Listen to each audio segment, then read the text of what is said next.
Not all entrepreneurs are cut out to be entrepreneurs. In fact, I'd say most people should be working for one. The reality is that unless you have an entrepreneurial mindset, the likelihood of you succeeding in business is slim to none. And I know that sounds very doom and gloom, but if you want to improve your chances as an entrepreneur, and I don't care what type of business you run, watch this video as I share some of my best tips and insights to help you get this mindset dialed in for ultimate success in your business. Enjoy.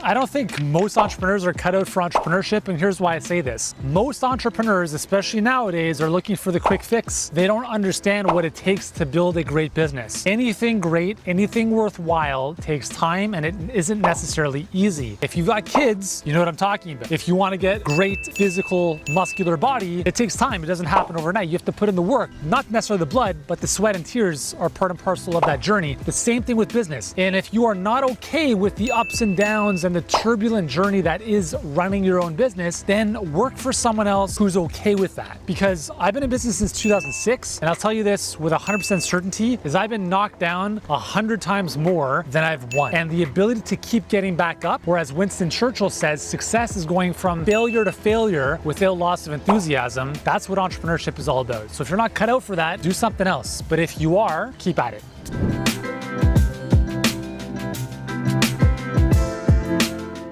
I think far too many entrepreneurs turn gusts of wind into hurricanes. And one of the tells that I can use to really assess the maturity of an entrepreneur is how well they deal with setbacks. I want to share a quick story with you with a client of ours.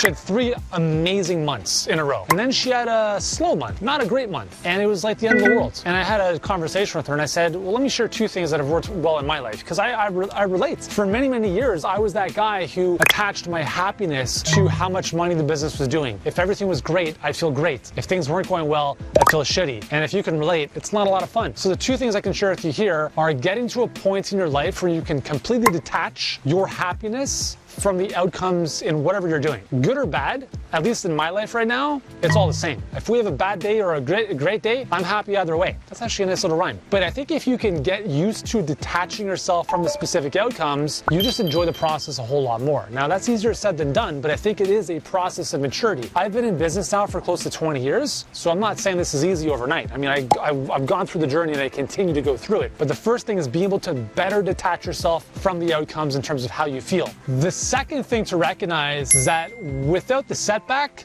there's no comeback. Without challenges, there is no change. And if you look at every single challenge you face in your business as an absolute blessing from the higher powers, it's really magical. Because the best innovations, the best improvements you make are not going to come from when times are great. They're going to come from when times are really shitty, right? You have a bad month, you have to figure out, how do I make this never happen again? If you take responsibility and ownership for everything in your life and your business, then you have the power to change it. So if you understand that everything that's happening is happening for you, not to you, and that the universe always has your back, then everything's always working out for you. And when you take that perspective, you don't have bad months. You just have months where you learn more than others. And I think if you come from that perspective, it allows you to ride this roller coaster of business with just a lot more flow.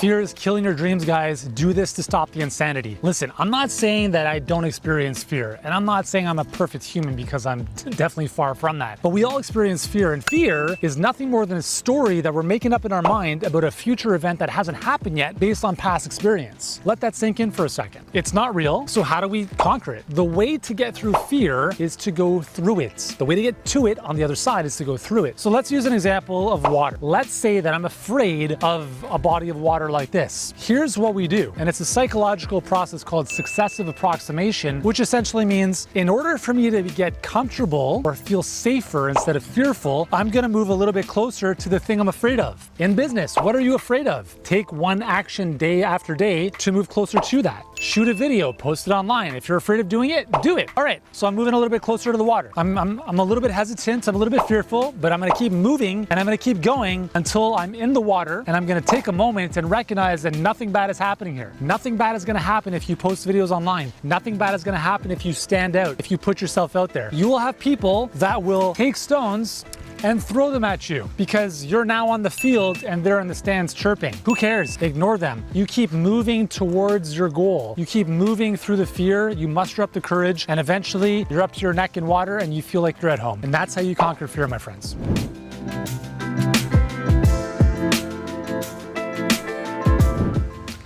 I want to share the mental model of successful people with you. We all play two movies in our minds. Movie number one is called The Downside, and The Downside features the main actor called doubt and worry and anxiety. It's the what if this doesn't work out? What if I fail? That dialogue. The other movie is called The Upside, and The Upside's main actor is someone who doesn't even ask questions of doubt and worry. They make statements of certainty, such as, I'm gonna make this work. This is gonna be huge. That's the difference, my friends, between those who succeed and those who don't. But there's one more movie that most people don't realize. It's called the director's cut. And the director's cut is the footage of what's happening in our lives right now. And a lot of times those who don't succeed ignore the director's cut. The director's cut is the current situation you're in, ignoring how bad it is. Whereas those who succeed get somewhat disgusted by their current situation. That, in combination with the upside, propels them forward to heights most people can't even dream of. But that's how you win in life, is you focus on what's possible and you get very uncomfortable no matter how great your current situation is right now, because otherwise we're not moving forward.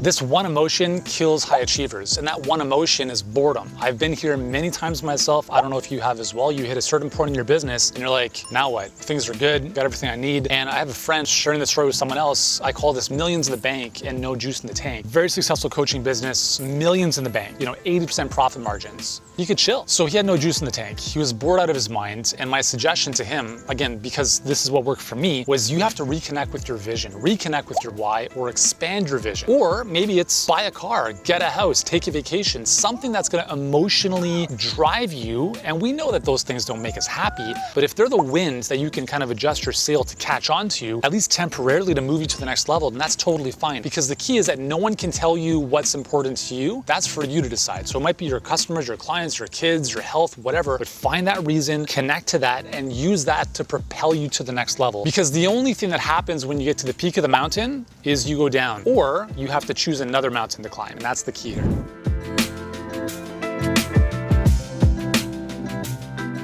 So every single day, North Americans are killing their greatness, and here's how. They allow failure to be an option. And I'll show you exactly how this shows up. The mindset of, what if this doesn't work out? Well, that's what losers say. And winners don't even ask that question. Winners make statements like, this is gonna work out. I will find a way, no matter what. And I think the problem in the Western world is that we have too many other options if this one doesn't work out. When I was 17, I was lucky enough to go to Brazil to play with Sao Paulo FC with their academy team. They're one of the top clubs soccer-wise in Brazil. And I remember speaking to some of the players on the bus. These are guys who are about to get to the first team, like professional careers. I remember them saying it's futebol, like soccer, or the favelas. Like there was no plan B. It was I play pro soccer or I live in the slums. In the Western world, the luxury that we have is also the crux that holds us back. If plan A doesn't work out, we've got plan B, plan C, plan D. What I want to suggest to you is don't have plan B. Do whatever you possibly can to make plan A work. Because if you have too many other options, if this doesn't work out, it's always easy to give yourself excuses for not making this happen. That's how I think we're killing our greatness. Don't give yourself an option. Don't give yourself an excuse. Do whatever you can to make this thing work, and it will.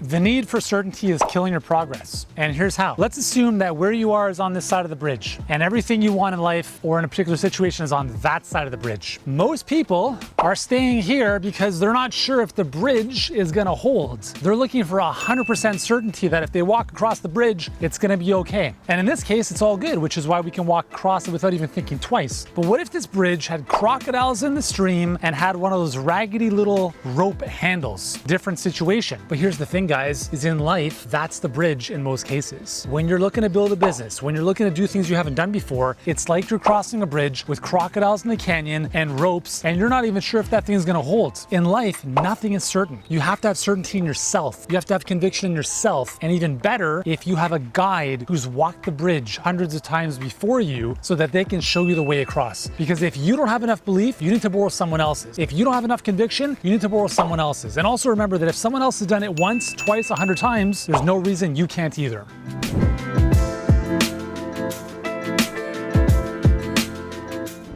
Small thinkers let fear paralyze their progress. If you think of some of the biggest thinkers and the biggest visionaries on this planet, they experience fear as well. The degree to which their vision trumps fear, the disparity is so huge. They have so much energy and forward momentum, they can't even stop to think about what's going to hold them back. And I share this because I've helped thousands of entrepreneurs over the years. And there's thousands more that say they want help but aren't willing to move forward. And it saddens me because the reality is that a lot of times they've got such a small vision, when they run into uncertainty or things that make them a little bit afraid, they hold back. They don't have enough juice in the engine. They don't have a big enough reason why to move past that fear or to move through it more specifically. Because the difference between those who succeed in life, business or in general, isn't that they experience or they don't experience fear. It's that they muster up the courage to move through it. What I want to suggest to you is that if you are someone who's held back from fear, I want to challenge you to think bigger. Cast a bigger vision that's not just maybe about yourself, but maybe about how you can create a bigger impact for the people you serve, for the world in general, because when you have a bigger why, you'll have many more reasons to move through fear. But if you've got a small vision, you might just have one small reason why, and that's not enough to move you forward. Just something to think about. Cast a bigger vision, fear becomes less of an issue.